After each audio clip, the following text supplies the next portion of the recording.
अस्सलाम वालेकुम। कैसे हैं आप सब? उम्मीद करती हूँ कि सब खैरियत से होंगे। आज की वीडियो में मैं आपके साथ किचन से मुतल्लिक बहुत सी यूज़फुल टिप्स शेयर करूँगी।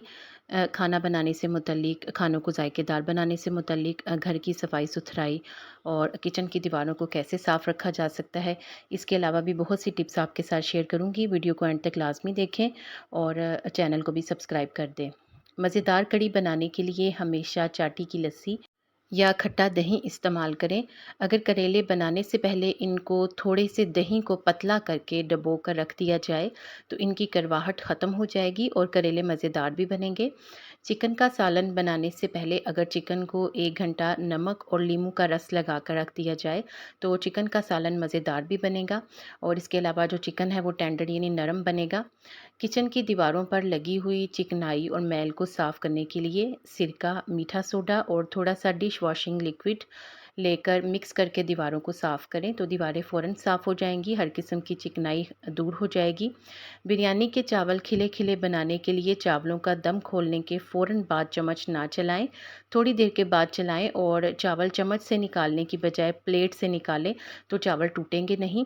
जले हुए सालन को ठीक करने के लिए सालन में थोड़ा सा दूध या दही डाल दें तो जला हुआ टेस्ट ख़त्म हो जाएगा।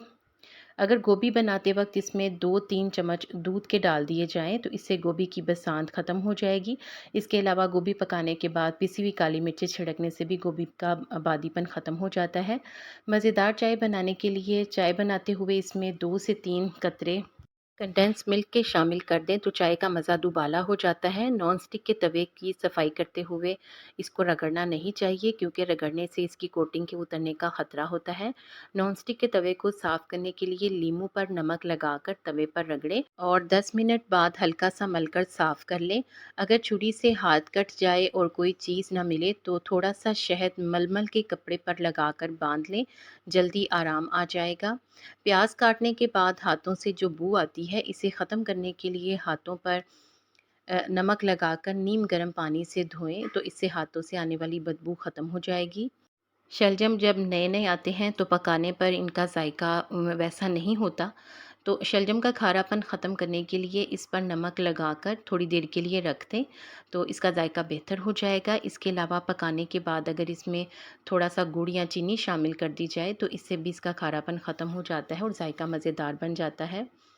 हरी मिर्चों को ख़राब होने से बचाने के लिए इनकी डंडियाँ उतार कर रखें तो ये जो है वो काफ़ी अरसे तक सही रहेंगी। इसके अलावा अगर आप इनको फ्रिज में रख रहे हैं तो इनको शॉपर बैग में रखने की बजाय मलमल के कपड़े में लपेट कर रखें तो तब भी ये ख़राब होने से महफूज रहेंगी।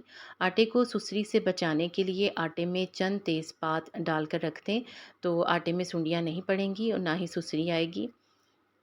इसके अलावा किचन के सिंक पर अगर दाग पड़ गए हों तो उनको साफ़ करने के लिए थोड़ा सा टूथपेस्ट लें और उसे उन दागों पर लगाकर थोड़ी देर के लिए छोड़ दें, बाद में हल्का सा रगड़ लें और फिर धोकर खुश्क कर लें तो किचन का सिंक चमक उठेगा।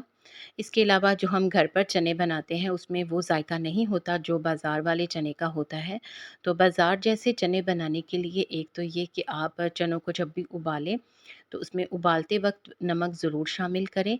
नमक के अलावा थोड़ी-सी अदरक और खुश्क धनिया भी डाल दिया जाए तो इससे भी जायका बढ़ जाता है।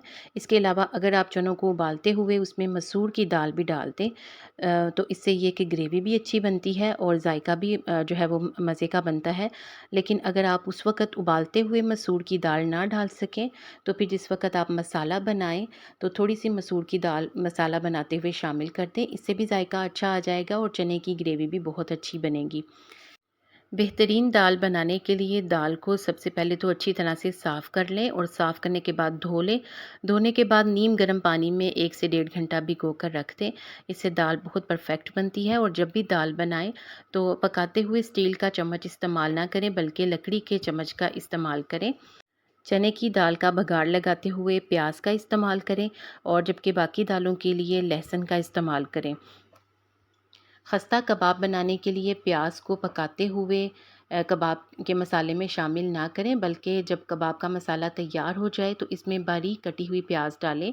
साथ ही चावल का आटा 1 चम्मच डाल दें और 1 चम्मच ही दही शामिल कर दें, तो इससे कबाब का जायका बढ़ जाता है। चने और दाल गलने में अगर देर लगे तो थोड़ा-सा दूध पकते हुए सालन में शामिल कर दें। इससे चने या फिर दाल जो भी आप पका रहे हैं वो जल्दी गल जाएगी, ज़्यादा टाइम नहीं लगेगा।